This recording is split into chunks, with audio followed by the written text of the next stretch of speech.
সংরক্ষিত আসনে মনোনয়ন প্রত্যাশীদের সাথে আওয়ামী লীগ সভাপতির মতবিনিময়, মনোনয়ন না পেলে মনোবল না হারানোর আহ্বান।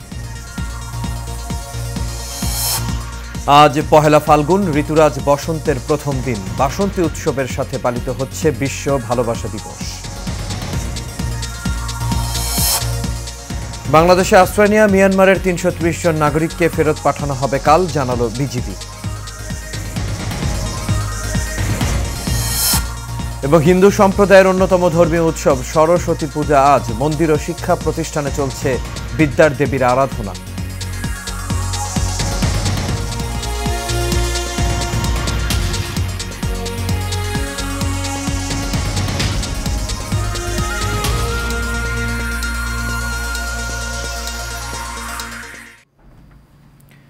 সবাইকে পহেলা ফাল্গুন ও বিশ্ব ভালোবাসা দিবসের শুভেচ্ছা জানিয়ে শুরু করছি আজকের এশিয়ান নিউজ।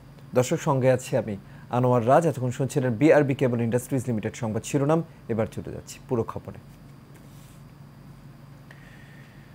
বিএনপি সন্ত্রাসী দল, তারা প্রতিহিংসার রাজনীতি করে, আর আওয়ামী লীগ দেশের উন্নয়নের মাধ্যমেই সকল প্রতিহিংসা ও অপকর্মের জবাব দেয় বলে মন্তব্য করেছেন আওয়ামী লীগ সভাপতি ও প্রধানমন্ত্রী শেখ হাসিনা। গণভবনে দ্বাদশ জাতীয় সংসদের সংরক্ষিত নারী আসনে আওয়ামী লীগের দলীয় মনোনয়ন প্রত্যাশীদের সঙ্গে মতবিনিময় সভায় তিনি এসব কথা বলেন। বিস্তারিত নূর মোহাম্মদ ভুঁইয়া রিপোর্টে। গণভবনে দ্বাদশ জাতীয় সংসদের সংরক্ষিত নারী আসনে আওয়ামী লীগের দলীয় মনোনয়ন প্রত্যাশীদের সঙ্গে মতবিনিময় করেন প্রধানমন্ত্রী শেখ হাসিনা। সংরক্ষিত ৪৮টি নারী আসনের জন্য সবগুলো বিভাগ থেকে ফর্ম সংগ্রহ করা প্রায় ১৫৫৩ জন সদস্যের আগমনে ভরে ওঠে গণভবন প্রাঙ্গণ। সভায় প্রধানমন্ত্রী বলেন, বিএনপি সন্ত্রাসী দল, তারা প্রতিহিংসার রাজনীতি করে। আওয়ামী লীগ দেশের উন্নয়নের মাধ্যমে প্রতিহিংসা ও সকল অপকর্মের জবাব দেবে। আমরা কখনো প্রতিহিংসা রাজনীতি করি না, আমরা দেশের সার্বিক উন্নয়ন করে আমরা জবাব দিই বাংলাদেশের মানুষের কল্যাণে কাজ করে বাংলাদেশের মানুষকে একটা সুন্দর জীবন উপহার দিয়েই ওদের অপকর্মের জবাব আমরা দিয়ে থাকি, আর সেটাই কিন্তু আমরা দিয়ে যাচ্ছি। আমাদের যারা নির্যাতিতা, আমরা সবসময় তাদের মূল্যায়ন করি এবং পর্যায়ক্রমিকভাবে সকলকেই কোনো না কোনো জায়গায় আমরা স্থান করে দিই। সরকার প্রধান বলেন, দেশের জনগণের শক্তিতেই আওয়ামী লীগের নির্বাচনে জয়লাভ করে এবং বিএনপিও নির্বাচন ঠেকাতে ব্যর্থ হয়। আর তাছাড়া এই যে বিএনপি জামাতের সন্ত্রাস, জঙ্গিবাদ, তাদের যে অত্যাচার, জ্বালাও পোড়াও, অগ্নি সন্ত্রাস, এদের অনেকের বিরুদ্ধে মামলা হয়েছে, অনেকেই নির্যাতিত, কিন্তু এদের এই মামলাগুলিতে যথাযথভাবে সাক্ষী দেওয়া এবং মামলার বিচারটা যাতে ভালো হবে এবং এরা যাতে সাজা পায়, তার জন্য কিন্তু আমাদের ব্যবস্থা নিতে হবে। কারণ এদেরকে ছেড়ে দেওয়া যাবে না, কারণ এদের দেশের শত্রু, জাতির শত্রু। বিএনপি সন্ত্রাসী কর্মকাণ্ডের সাক্ষী আদালতে দিতে হবে, তাদের কোনো অবস্থায় ছাড় দেওয়া হবে না বলেও হুঁশিয়ারি দেন শেখ হাসিনা। আজকে দেখি আমার অনেকেই প্রথমে নির্বাচন ঠেকাবে, তার নির্বাচন ঠেকাতে পারেনি। তাদের প্রভুরাও আছে, তাদেরও চেষ্টা ছিল, কিন্তু তারা সেটা পারেনি, কারণ বাংলাদেশের জনগণই আমাদের শক্তি। আর সেই শক্তি বলে আমরা নির্বাচন, বরং ৭৫ সালের পর বাংলাদেশের যতগুলি নির্বাচন হয়েছে সবথেকে অবাধ সুষ্ঠু নির্বাচন এবারে হয়েছে। শেখ হাসিনা বলেন, সরকারের ঘোষণা অনুযায়ী ২০৪১ সালের মধ্যে স্মার্ট বাংলাদেশ নিশ্চিত করতে পুরুষের পাশাপাশি নারীদেরও গুরুত্ব দেওয়া হবে। সংরক্ষিত আসনে নমিনেশন না পেলেও নারীদের নেতৃত্ব ধরে রাখার আহ্বানও জানান তিনি। আমার কথা হচ্ছে এখানে একটা জিনিস, যে সংগঠনটা করতে হবে। নূর মোহাম্মদ ভুঁইয়া, এশিয়ান টেলিভিশন, ঢাকা। এবার পহেলা ফাল্গুন ও বিশ্ব ভালোবাসা দিবসের খবর। আজ পহেলা ফাল্গুন, ঋতুরাজ বসন্তের প্রথম দিন। একই সঙ্গে আজ বিশ্ব ভালোবাসা দিবস, যা পহেলা ফাল্গুনের আবেগ, অনুভূতি আর উচ্ছ্বাসের রঙে এক নতুন মাত্রা যোগ করেছে। বাংলার প্রকৃতিতে বসন্ত আর ভালোবাসা যেন পরস্পরের পরিপূরক। এমন দিনে ভালোবাসা দিবস যুক্ত হয় সবার অন্তরে এক ভিন্ন আমেজ সৃষ্টি হয়েছে। মাহালম জেমসের ক্যামেরায় এইচএমইতে রিপোর্ট আর ভালোবাসার দিন, সরস্বতী পূজা, বসন্ত উৎসব plus Valentine day, so it's a very special day. আমরা অনেক মজা করেছি, হোলি দিয়ে সবাইকে মাখিয়েছি, মুখে অনেক আনন্দ হয়েছে। শুধু যে গার্লফ্রেন্ড বয়ফ্রেন্ডে আসতে হবে এমন কোনো মানে নেই। আমার মনে হয় বন্ধুদের সাথে বসন্ত উৎসবের মজা, আনন্দ আরো বেশি। যদি প্রকৃতিকে জানতে হয়, চিনতে হয়, এই ধরনের উৎসব যত বেশি করে আয়োজন হবে, তত বেশি করে নতুন প্রজন্ম বসন্ত, পৌষ, শরৎ, বর্ষা গ্রীষ্ম আলাদা আলাদা করে চিনতে থাকবে। যখনই চিনবে তখনই সে প্রকৃতিকে ভালোবাসবে। বাসন্তী রঙের শাড়ি, কপালে টিপ, হাতে চুড়ি, পায়ে নুপুর, খোপায় ফুল অথবা রিং জড়িয়ে তরুণীর দল ছুটছে। প্রকৃতির সঙ্গে নতুন সাজে সেজেছেন তারা। আমি ফুলের গহনা পরেছি, আমার এখানে এসে অনেক ভালো লাগছে। ঢাকা শহরে আসলে বসন্ত উৎসব কমিটি এত সুন্দর একটা আয়োজন করে। বেশ কয়েক বছর ধরেই ঋতুরাজের হাত ধরে আসছে ভালোবাসার দিন। যদিও ভালোবাসা ক্ষণিকের নয়, চিরন্তর। ভালোবাসা কিন্তু প্রতিদিনই, কিন্তু তারপরে মনে করি যে আজকের দিনটা হচ্ছে বিশেষ দিন। আমাদের ভালোবাসায় সুখে দুঃখে তারপরে হচ্ছে সবকিছু মিলে খুব মিষ্টির মধ্যে সম্পর্ক চলছে। এই দিনটা আমরা সবসময় উপভোগ করি, প্রতি বছরই আসি। আগে যখন মেয়েরা ছোট ছিল মেয়েদের নিয়ে আসছি, আর এখন মেয়েদের বিয়ে দেওয়ার পর দুজন একা হয়ে গেছে, এখন আমরা সবসময় আসি। প্রতিবারের মতো এবারও আসার সৌভাগ্য হয়েছে। ভালোবাসা দিবসের পাশাপাশি বসন্ত উৎসব, সবকিছু ভালোবাসা আর আমাদের ভালোবাসা অবিরামই চলছে। ভালোবাসার দিন প্লাস ফাল্গুন, আবার পূজা। এই যে আমি আমার আম্মুকে নিয়ে আজকে ভালোবাসার দিনটা কাটাচ্ছি। সাম্প্রতিক বছরগুলোতে পহেলা ফাল্গুন আর ভালোবাসার দিন এক সার্বজনীন উৎসবে পরিণত হয়েছে। তাই আজ সব দীর্ণতা, হীনতা ও কুসংস্কারকে উপেক্ষা করে হিংসা, বিদ্বেষ ও বিভেদ ভুলে ভালোবাসা দিয়ে দিনটিকে বরণ করছে নানা বয়সের মানুষ। এইচএ মিতু, এশিয়ান টেলিভিশন, ঢাকা। শীতের ভাব ভেঙে জেগেছে প্রকৃতি। দক্ষিণা বাতাসে ভাসছে পাখিদের গান। হৃদয়ের ব্যাকুলতা নিয়ে এসেছে বসন্ত। শহর থেকে বাংলার গ্রামীণ জনপদেও আজ ঝিরিঝিরি বাতাসে ডাক দিচ্ছে বসন্ত। কারণ আজ পহেলা ফাল্গুন, ঋতুরাজ বসন্তের প্রথম দিন। একই দিনে পালিত হচ্ছে বিশ্ব ভালোবাসা দিবস। খালেদ হোসেনের তথ্য ছবিতে আরও জানাচ্ছেন আরবি ইসলাম হিমু।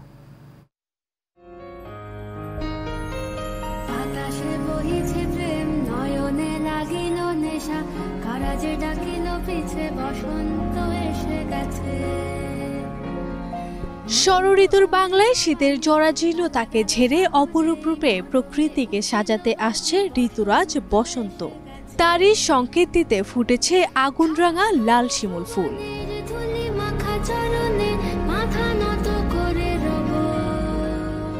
বাঙালির জীবনের সঙ্গে একাকার হয়ে আছে বসন্ত।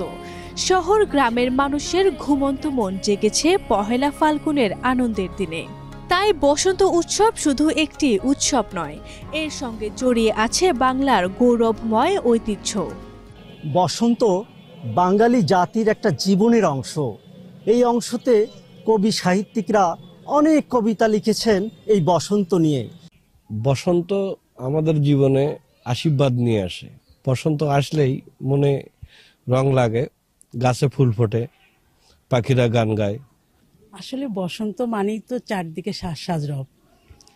প্রকৃতিও এই শ্বাস রবের সঙ্গে কিন্তু সাড়া দেয়।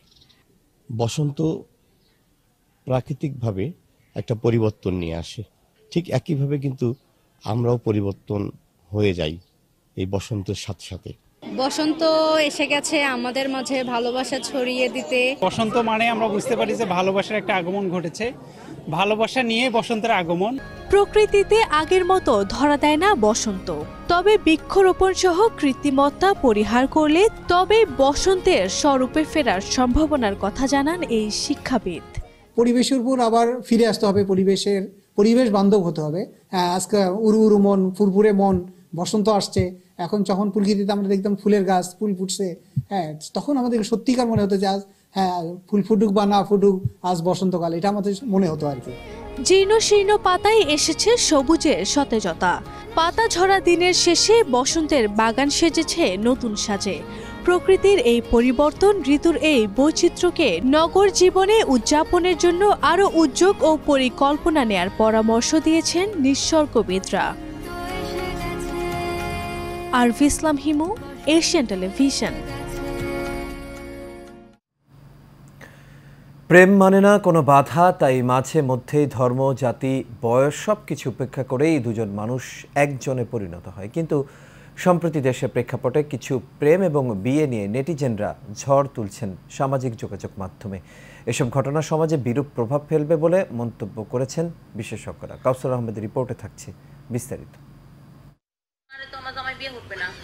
দাদার সম্পত্তির পরিমাণ দিয়ে কি হবে এটা কই নেব? এত ভিটামিন দিয়ে কি করবা? ভিটামিন আমি দিয়ে দেব না, সমস্যা নাই। ভেজিটেবল পছন্দ। আচ্ছা ঠিক আছে, আমি কি মাছ পছন্দ করি না? অশালীন পোশাক, অশ্লীল অঙ্গভঙ্গি, বিকৃত আলাপচারিতা কোনোটাই যেন বাদ নেই এসব ভিডিওতে। ফলোয়ার আর ভিউয়ের নেশায় নাকি এর আড়ালে অন্য কিছু। আমার সামনে আসিস একদম থপ্প দিও, একদম 14 গোষ্ঠী দাঁত ফেলে দেব কোথাকার। আমার জামাই তোর নানা কিরকম করে হয়, কিরকম করে হয়। বেশ কয়েক মাস ধরেই সামাজিক যোগাযোগ মাধ্যম থেকে গণমাধ্যম সবখানেই আলোচনায় আইডিয়াল স্কুল অ্যান্ড কলেজের পরিচালনা কমিটির দাতা সদস্যের ওই শিক্ষা প্রতিষ্ঠানের এক ছাত্রীকে বিয়ে করার ঘটনা। বয়স আমার বেশি না, ওর এই টুকটুকির মা চুল কটা পাইকা গেছে বাতাসে, আমাকে পিঞ্চ করে, এই দেখ দেখ ওর না সুগার ড্যাডি আছে। আচ্ছা ঠিক আছে, আমার না হয় সুগার ড্যাডি, তোদের লবণ ড্যাডিও নেই। সুগার ড্যাডিকে তো কেউ বিয়ে করে না, আমি তো বিয়ে করেছি। এই ঘটনায় হওয়া মামলায় হাইকোর্ট এটিকে বিকৃত রুচির লক্ষণ বলে বর্ণনা করেছেন। পার্থিব সুখের আশায় দাদার বয়সী পুরুষের সঙ্গী হওয়া এসব নারীদের নিয়ে নেট দুনিয়ার সমালোচনার ঝড় তুলছেন অনেকেই। তোমাকে জানিয়ে দিলাম প্রিয়তমা। অবাধ তথ্য প্রবাহের যুগে সেন্সর বহির্ভূত ডিজিটাল জগতের এসব ঘটনায় বিব্রত রুচিশীল মানুষ। তবে এসব কন্টেন্টের পেছনে অন্য কোনো কারণ থাকতে পারে বলে ধারণা ঢাকা বিশ্ববিদ্যালয়ের সমাজবিজ্ঞান অনুষদের ডিনের। বয়সের ব্যবধানে বিয়ে শাদী করা এখানে কিছু আছে, কেউ কেউ আছে এটাকে পুঁজি করে সে তার নতুন ব্যবসার ভেঞ্চার মানে সেটাকে সে মডেলিং করছে, ইউ নেভার নো। সো কাজে আমি বলবো যে এটা মূলত আমাদের যে সামাজিক পরিবর্তন, পুঁজিবাদী মূল্যবোধ ডেভেলপ করার কারণে যে অস্থিরতা তৈরি হয়েছে, সেই অস্থিরতার মধ্যে আমি বলবো যে কিছু পাগলামি বা কিছু ম্যাডনেসও এখানে আছে। এই ম্যাডনেসেরও কিছু আছে যে আমরা যে অবসেসড হয়ে আছি, আমাদের টেকনোলজির উপর অবসেসড হয়ে আছি আমরা, আমাদের কি বলে স্মার্ট কার্ড, সোশ্যাল মিডিয়া, বিদেশি কালচার, ফলে এগুলো অনেকেই আছে এগুলো এক্সাজারেট করার জন্য করছে এবং তারা জানে না আসলে তারা কি করছে। তারা একটা রোল মডেল বা মডেল হওয়ার জন্য তারা এসব জিনিস করছে। আইনগত এবং ধর্মীয় কোনো দিক থেকে এটি অন্যায় না হলেও সামাজিক যোগাযোগ মাধ্যমে তাদের উপস্থাপনা সমাজে বিরূপ প্রভাব ফেলে বলে জানান এই বিশেষজ্ঞ। ডিসপ্লে করছে কারা, আপনি তার ব্যাকগ্রাউন্ড দেখেন, তো এখানে ডিসপ্লে যারা করছে অধিকাংশ ক্ষেত্রেই কিন্তু এটা একটা উন্মাদনা। হ্যাঁ, এটা উন্মাদনা এবং এটা আমি যেন ম্যাডনেস যেটা আমি বলছি, তো সেই জায়গায় কিন্তু সে খুব শর্ট টার্ম কিছু গেইন চিন্তা করছে, সেটা করে সে করছে। এই কাজটি যখন করছে এটা তো নেগেটিভ কাজ। এই কাজটা ডেফিনেটলি আমাদের জুনিয়র কেন যে কোনো, আমি বলছি যে ওই একই বয়সের ছেলে মেয়েদের মধ্যেও এক ধরনের নেগেটিভ এফেক্ট ফেলছে। সামাজিক মাধ্যমকে অসামাজিক করার এই প্রক্রিয়া থেকে সবাইকে বেরিয়ে আসার আহ্বানও জানান তিনি। শুধু আমাদের দেশে না, বাইরেও দেখবেন বিচিত্র ধরনের মানে জিনিস ডিসপ্লে করা হচ্ছে যেগুলো হয়তো আমরা গ্রহণযোগ্য মনে করি না। কাউসার আহমেদ, এশিয়ান টেলিভিশন, ঢাকা। ভালোবাসায় বঞ্চিত হয়ে পাবনা পাগলা গারদে দিনাতিপাত করছে বেশ কজন যুবক, যাদের কেউ স্ত্রীর পরকীয়ার আঘাতে, কেউ বা অবেলায় বঞ্চিত হয়েছেন পিতামাতার ভালোবাসা থেকে। মানসিকভাবে ভেঙে পড়ার নেপথ্যে প্রত্যেকের রয়েছে ভিন্ন ভিন্ন বঞ্চনার ইতিহাস। বিশ্ব ভালোবাসা দিবসে পাবনার ফজলুল হককে সাথে নিয়ে তাদের সেই না পাওয়ার গল্প তুলে ধরছেন বাতেন বিপ্লব। আমি প্রথমে অনেক ভালোই ছিলাম, মানে প্রেম করতাম না। তারপরে হঠাৎ ক্লাস 5 থাকতে একটা মেয়ে, আমাদের গ্রামের একটা মেয়ে, নাম বলবো, বিদ্রোহী কবি কাজী নজরুল ইসলামের রাজবন্দির জবানবন্দি পড়েননি 90 এবং 80-র দশকের এমন যুবক যুবতী খুঁজে পাওয়া মুশকিল। প্রেমে বিরহ নামার আগে যে দ্রোহ কল্পনার মানসপটে ঝড় তোলে, তাতেই বিশ্বজোড়া গল্প, কবিতা, উপন্যাস ও কাব্য মহাকাব্যের আবির্ভাব। তবে বিরহনামা অস্থির হৃদয় সামলে উঠতে না পারা অনেকেই জীবনের মায়া ত্যাগ করে পৃথিবীর ইতিহাস থেকে মুছে গেছেন। কেউ বা ধুকে ধুকে দেবদাস, আবার কারো ভালোবাসা পাগলা গারদের নিষ্ঠুর 4 দেয়ালে বন্দী। আর একটা মন যখন দুইটা এমন একখানা হয়, যখন ভেঙে যায়, একটা কাছের আয়না যখন ভেঙে যায়, আলাদা হয়ে যায়, তখন কিন্তু দুইটা কাজ জোড়ালো হয় না। এরপরে যখন আমি শ্বশুরবাড়িতে যাই, তখন হচ্ছে আমি বুঝতে পারি যে আমার ওয়াইফকে ডাকে, 2-3 জন ডাকে, এসে রাত 12টা-11টার দিকে ডাকে। দুরন্ত কৈশোর পেরিয়ে যৌবনে পদার্পণের শুরুতেই জীবনের সবচেয়ে মূল্যবান সম্পদ হারিয়ে ফেলেছেন এরা।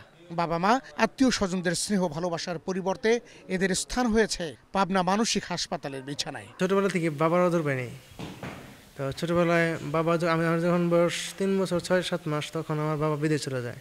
আমার যতটুকু পরিশ্রম অতটুকু আমি আমার মাকে অনেক লাভ করি। শারীরিকভাবে সুস্থ মনে হলেও এরা প্রত্যেকেই মানসিকভাবে বিপর্যস্ত, পরাস্ত। কেননা কোনো না কোনোভাবে ভালোবাসা থেকে বঞ্চিত হয়েছে তারা। হাসপাতালের পরিচালক জানান, বেশিরভাগ ক্ষেত্রে পরিবার থেকে সরাসরি তাদের এখানে রেখে যাওয়া হয়।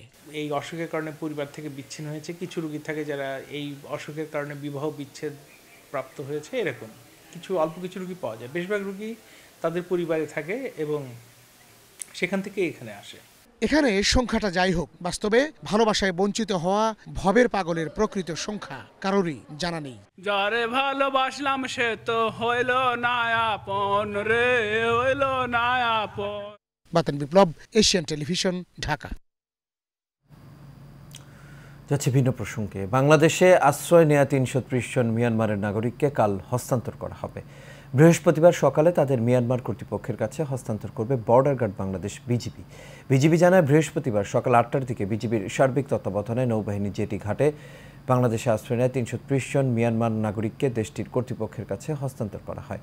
এর আগে মিয়ানমারের অভ্যন্তরে জান্তা বাহিনীর সঙ্গে বিদ্রোহীদের চলমান সংঘর্ষে জীবন বাঁচাতে বাংলাদেশে আশ্রয় নেয় ৩৩০ জন। এদিকে মিয়ানমারের অভ্যন্তরে বিদ্রোহীদের সঙ্গে সরকারি বাহিনীর সংঘর্ষ এখনও চলছে, কখনো থেমে থেমে কখনো আবার অনবরত গোলাবর্ষণের শব্দ পাওয়া যাচ্ছে।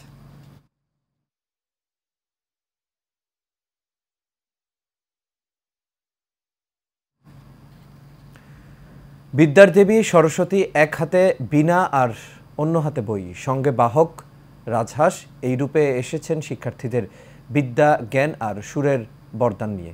মাঘ মাসের পঞ্চম তিথিতে করা হয় বিদ্যার দেবীর আরাধনা। সেই অনুযায়ী আজ ঢাক, ঢোল ও শঙ্খধ্বনিতে বিদ্যা দেবীর আরাধনা করছেন ভক্তরা। সাইফুল ইসলাম নয়নের রিপোর্টে দেখুন বিস্তারিত। দেশ জুড়ে সনাতন ধর্মাবলম্বীরা বিদ্যার দেবীর আরাধনায় মত্ত। বিদ্যার জ্ঞান আর সুরের বরদান নিয়ে দেবী এসেছেন মর্তে। প্রতি বছরের মতো এবছরও সবচেয়ে বড় পূজার আয়োজন হয়েছে ঢাকা বিশ্ববিদ্যালয়ের জগন্নাথ হলের খেলার মাঠে। সেখানে ৭২টি পূজা মণ্ডপ তৈরি করা হয়েছে। মাঠে ৬৯টি, কেন্দ্রীয়ভাবে একটি, হলের পুকুরে একটি ও কর্মচারীদের একটি সহ মোট ৭২টি মণ্ডপে পূজার আয়োজন করা হয়। বিদ্যার্থীদের জন্যই মূলত সরস্বতী পূজার আনুষ্ঠানিকতা করা হয়ে থাকে। তবে তা শুধু সনাতন ধর্মানুসারীদের মাঝেই সীমাবদ্ধ থাকে না। জাতি, ধর্ম, বয়স নির্বিশেষে সকলেই সামিল হন এই আয়োজনে। সরস্বতী বিদ্যার দেবী সরস্বতী কাছে প্রত্যেকটা ইয়াং জেনারেশনের ছেলে পেলে এবং বিদ্যা বুদ্ধির জন্য মার কাছে আশীর্বাদ প্রার্থনা চায়, যেন সবাই পড়ালেখায় বিদ্যা বুদ্ধিতে জাতি যেন আরও উন্নতি করতে পারে এবং আমাদের যে সমাজ ব্যবস্থায় যেন শিক্ষার প্রসার ঘটে। আর আমি হচ্ছে মুসলমান, কিন্তু আমি চাই যে আমাদের দেশটা অসাম্প্রদায়িক হিসেবে গড়ে উঠুক। এই কারণেই এই যে সবাই একসাথে হচ্ছি, পূজা অর্চনা হচ্ছে, জগন্নাথ হলে এসেছি ঘুরতে।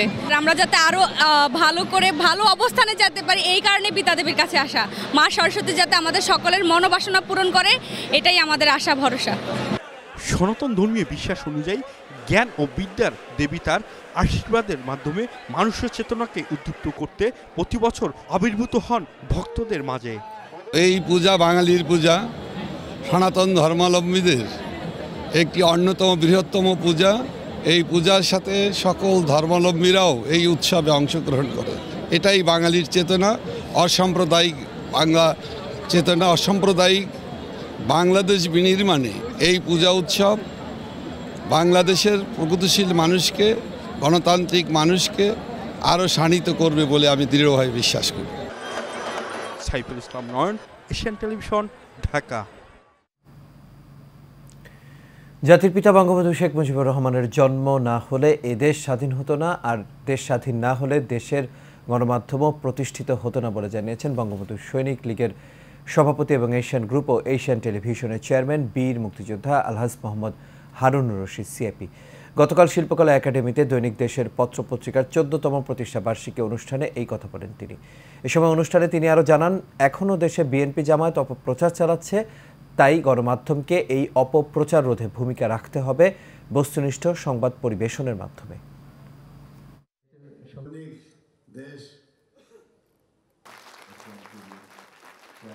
আজকে আমাদের দেশে ডলার দাম 110 টাকা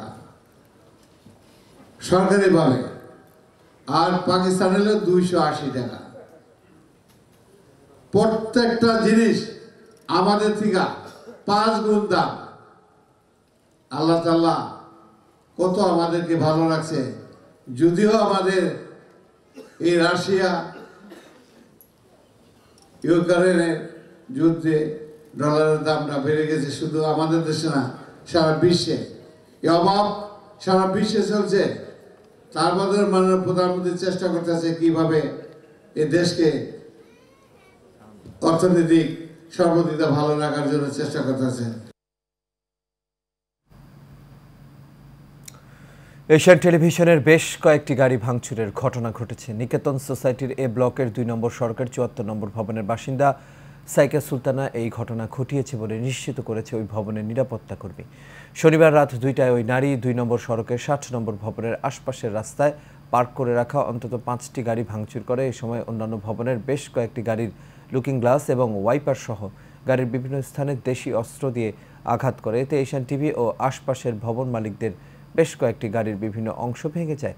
এই ঘটনায় গুলশান থানায় একটি অভিযোগ করেছে এশিয়ান টেলিভিশন কর্তৃপক্ষ। পরে ঘটনাস্থলে পুলিশ এসে প্রাথমিকভাবে ঘটনার সত্যতা পায়। অধিকতর তদন্ত করে দোষী প্রমাণিত হলে অভিযুক্ত নারীর বিরুদ্ধে ব্যবস্থা নেওয়ার আশ্বাস দিয়েছে পুলিশ।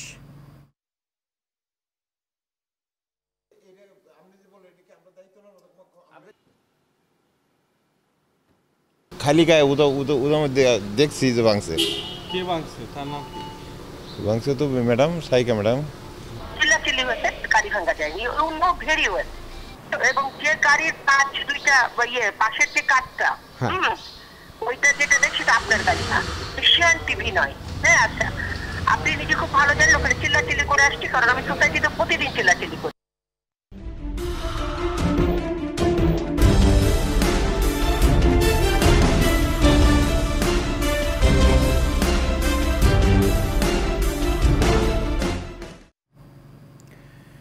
কাঠির রাজাপুরে কাঠিপাড়া আহমদিয়া দাখিল মাদ্রাসায় দাখিল পরীক্ষার একদিন আগেও প্রবেশপত্র হাতে পায়নি ফারজানা নামে এক শিক্ষার্থী। পরীক্ষা দেয়া নিয়ে অনিশ্চয়তায় পাগলপ্রায় ওই শিক্ষার্থী সহ তার পরিবার। ফারজানা ও তার পরিবারের অভিযোগ, কাঠিপাড়া আহমদিয়া দাখিল মাদ্রাসায় মোট 6 জন শিক্ষার্থী রয়েছে। এদের মধ্যে সবাই প্রবেশপত্র হাতে পেয়েছে, শুধুমাত্র ফারজানা ছাড়া। এ বিষয়ে ফারজানার ভাই উপজেলা নির্বাহী কর্মকর্তার কাছে লিখিত অভিযোগ দিয়েছেন। মাদ্রাসার সুপার জহির উদ্দিন কামাল মুঠোফোনে জানান, বোর্ড থেকে সমস্যা হওয়ার কারণে ফারজানার প্রবেশপত্র পাওয়া যায়নি। বিষয়টি সমাধানে তিনি বোর্ডে গেছেন বলেও জানান। আর সহকারী সুপার বিষয়টি নিয়ে কোনো সদুত্তর দিতে পারেননি। যদিও উপজেলা নির্বাহী কর্মকর্তা ও মাধ্যমিক শিক্ষা অফিসার প্রতিষ্ঠানের সুপারকে ঢাকা বোর্ডে গিয়ে দ্রুত ওই শিক্ষার্থীর প্রবেশপত্র নিয়ে আসার নির্দেশ দিয়েছেন।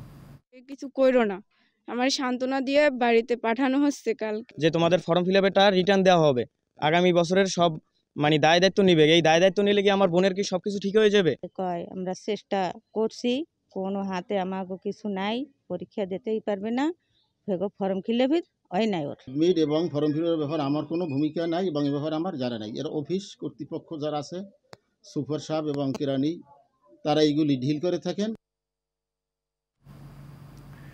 গোপালগঞ্জের টুকিপাড়ায় জাতির পিতা বঙ্গবন্ধু শেখ মুজিবুর রহমানের সমাধিতে শ্রদ্ধা জানিয়েছেন সংরক্ষিত মহিলা সংসদ সদস্য পদপ্রার্থী ফাতিনাজ ফিরোজ। এ সময় তিনি বেদির পাশে কিছুক্ষণ নীরবে দাঁড়িয়ে থাকেন। পরে তিনি পবিত্র ফাতেহা পাঠ করে জাতির পিতা এবং 15 আগস্টে তার পরিবারের শহীদ সদস্য ও মহান মুক্তিযুদ্ধের শহীদদের রুহের মাগফিরাত কামনায় মোনাজাতে অংশ নেন। এর আগে বঙ্গবন্ধু সমাধি সৌধ কমপ্লেক্সের অ্যাডমিন ভবনের সংরক্ষিত পরিদর্শন বইয়ে মন্তব্য লিখে স্বাক্ষর করেন তিনি। নাসফ্যাক হেপাটাইটিস বি ভাইরাসের চিকিৎসায় সর্বশেষ সংযোজন বলে জানালেন বঙ্গবন্ধু শেখ মুজিব মেডিকেল বিশ্ববিদ্যালয়ের ইন্টারভেনশনাল ও হেপাটোলজি বিভাগের প্রধান ও গবেষক অধ্যাপক ডাক্তার মামুন আল মাহতাব স্বপ্নিল।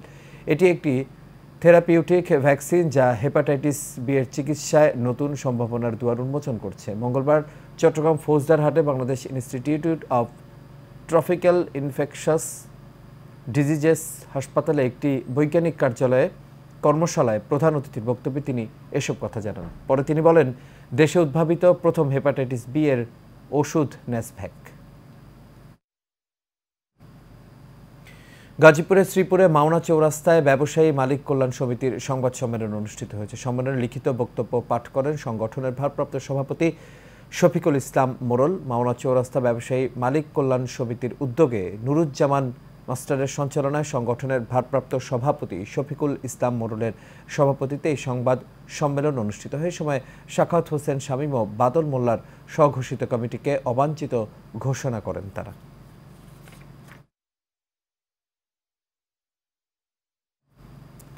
মানিকগঞ্জের সিংগাইরে বার্ষিক সাংস্কৃতিক অনুষ্ঠান ও পুরস্কার বিতরণী অনুষ্ঠান অনুষ্ঠিত হয়েছে। ধল্লা ইউনিয়ন কাউন্সিল উচ্চ বিদ্যালয়ের ম্যানেজিং কমিটির সভাপতি মোহাম্মদ শওকত আনোয়ারের সভাপতিত্বে ও সিংগাইর উপজেলা যুবলীগের সহসভাপতি মোহাম্মদ সাইফুল ইসলামের সঞ্চালনায় এতে প্রধান অতিথির বক্তব্য রাখেন মানিকগঞ্জ 2 আসনের সংসদ সদস্য দেওয়ান জাহিদ আহমেদ টুলু। উদ্বোধক ছিলেন ধল্লা ইউনিয়ন পরিষদের চেয়ারম্যান জাহিদুল ইসলাম ভুইয়া। বিশেষ অতিথি ছিলেন ঢাকা 1 আসনের যুগ্ম কর কমিশনার মোহাম্মদ মাসুম বিল্লাহ।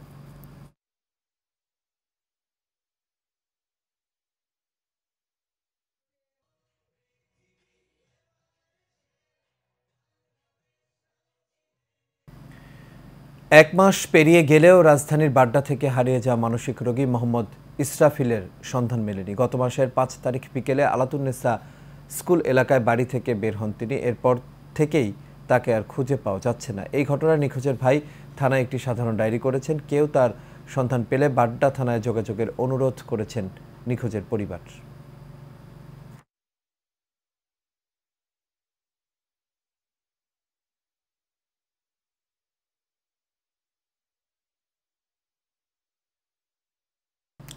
আর এর সাথে শেষ করবে এশিয়ান নিউজ। তবে যাবার আগে বিআরবি কেবল ইন্ডাস্ট্রিজ লিমিটেড সংবাদ শিরোনামগুলো দেখে নেব দর্শক আরও একবার।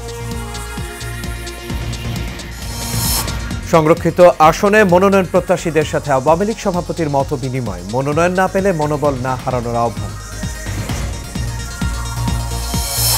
আজ পহেলা ফাল্গুন, ঋতুরাজ বসন্তের প্রথম দিন। বাসন্তী উৎসবের সাথে পালিত হচ্ছে বিশ্ব ভালোবাসা দিবস। বাংলাদেশে আশ্রয় নেওয়া মিয়ানমারে 330 জন নাগরিককে ফেরত পাঠানো হবে কাল, জানালো বিজিবি।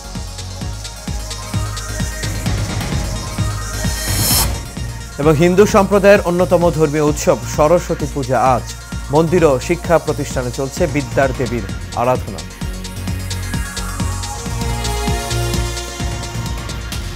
দর্শক, এই ছিল আমাদের এখনকার আয়োজনে। আমাদের পরবর্তী সংবাদ দেখার আমন্ত্রণ রইল। এতক্ষণ সাথে থাকার জন্য সবাইকে ধন্যবাদ।